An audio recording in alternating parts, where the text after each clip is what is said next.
Bonjour à tous! Aujourd'hui je vais vous parler des différents leurres que j'utilise pour la pêche du brochet en hiver. Comme il commence à faire froid, les carnassiers vont de moins en moins manger. C'est pour cela qu'il va falloir insister un petit peu plus longtemps sur les postes pour déclencher des attaques. Je vais également utiliser des leurres plus gros pour intéresser plus facilement les poissons.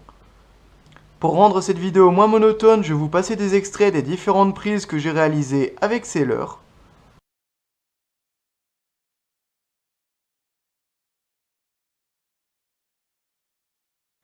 Alors pour commencer, je vais vous parler des leurres souples. Il en existe de toutes tailles et de tous les coloris. Mais en hiver, je vais plutôt utiliser des tailles comprises entre 10 et 15 cm, équipées avec des têtes plombées de 10 à 15 grammes.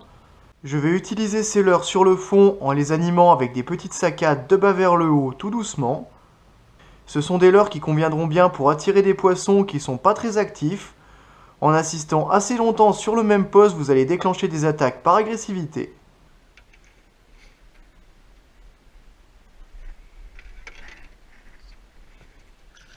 Joli, quand même. Bien joué.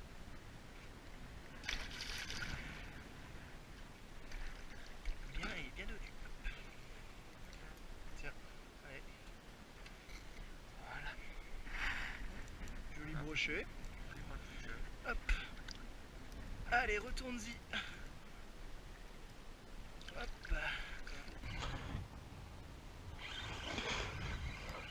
Il se laisse venir tout seul.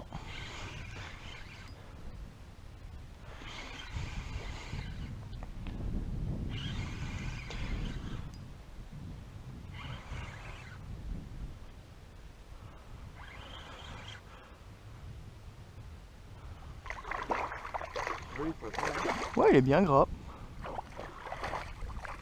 Allez, viens par là.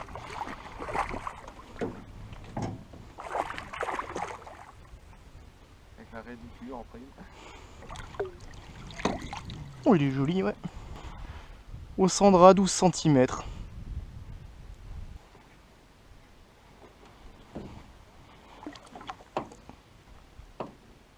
T'es libre, pépère, vas-y, hop.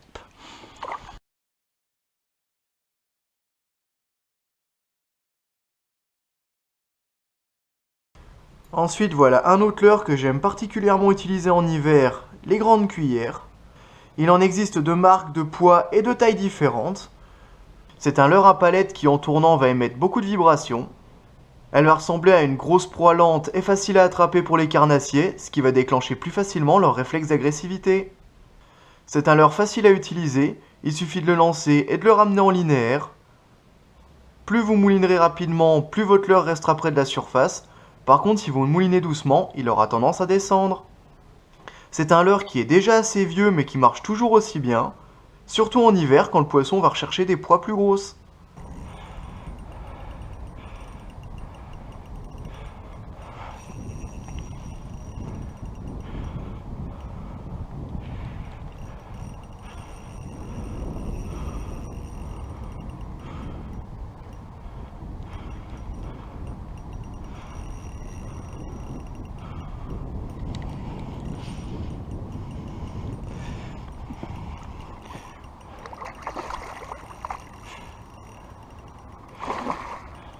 Allez, viens là.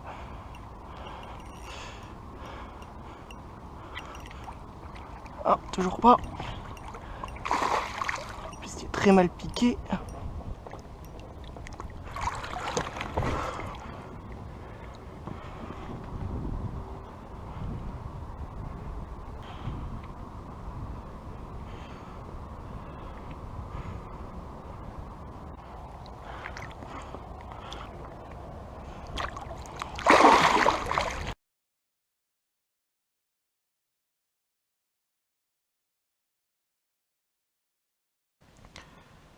Un autre leurre que j'utilise surtout dans les zones où il y a beaucoup d'obstacles comme des arbres immergés ou des rochers par exemple, le spinnerbait.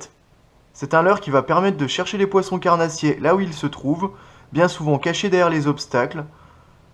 Ce leurre fonctionne sur le même principe que la cuillère. Il est équipé d'une ou plusieurs palettes qui en tournant vont émettre beaucoup de vibrations, ce qui va intéresser les poissons carnassiers. C'est un leurre qui s'accrochera beaucoup moins dans les obstacles et qui est utile pour pêcher dans les zones encombrées. Les modèles que j'utilise le plus souvent vont peser entre 11 et 21 grammes. Les grandes tailles comme celui-ci, je vais surtout les utiliser pour pêcher plus près du fond, car ils vont descendre beaucoup plus facilement. Comme pour la cuillère, il suffit de le lancer et de le ramener en linéaire. Plus vous moulinez rapidement, plus il restera près de la surface, et au contraire, si vous moulinez doucement, il aura tendance à descendre.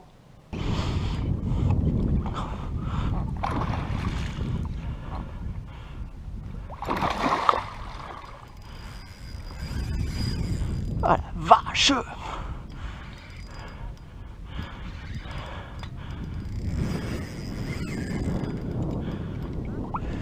Oh, ça devrait aller, j'espère. Il a l'air joli.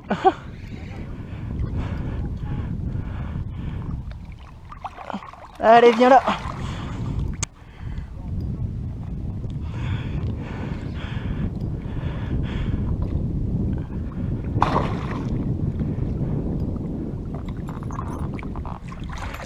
Ouais.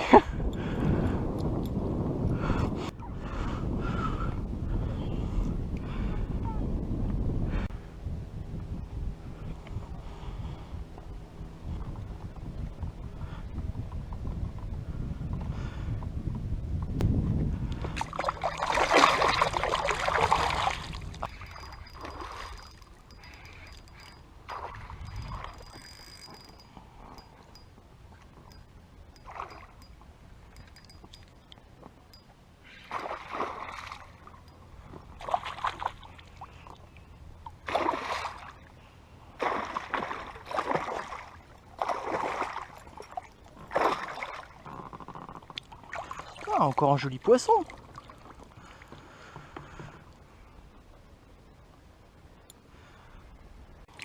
Toujours avec le même spinnerbait.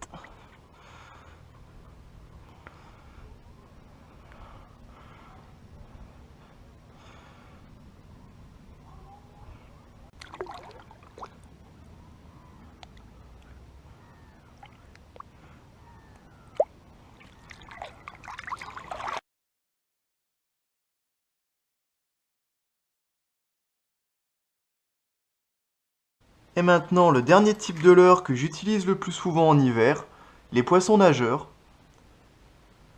Comme pour les autres leurres, il en existe de tailles et de modèles différents. Mais pour l'hiver, je vais utiliser surtout les tailles comprises entre 9 et 15 cm. Pour les poissons nageurs, je vais utiliser deux animations différentes. La première animation sera une animation rapide.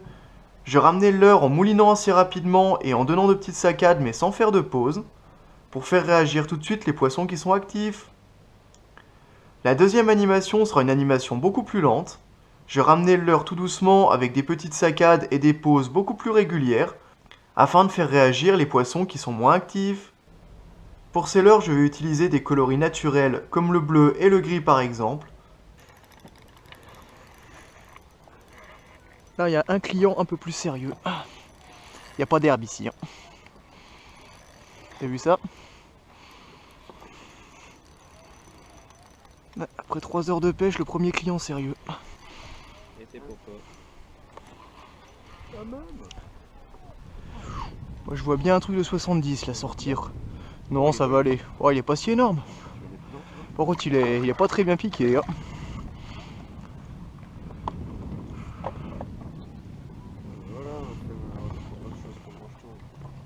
Voilà, il est joli, attends.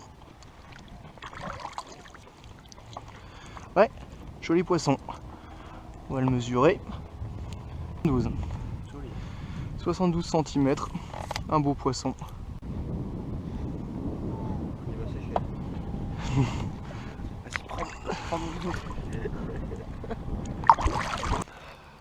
Ça a l'air joli encore. Oh, 20 dieu, ouais.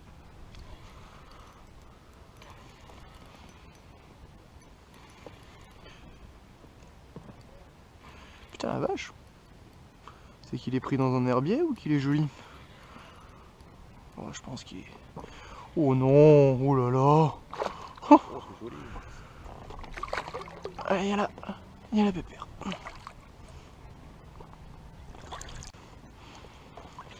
So- 70. 70 cm. Encore un joli poisson.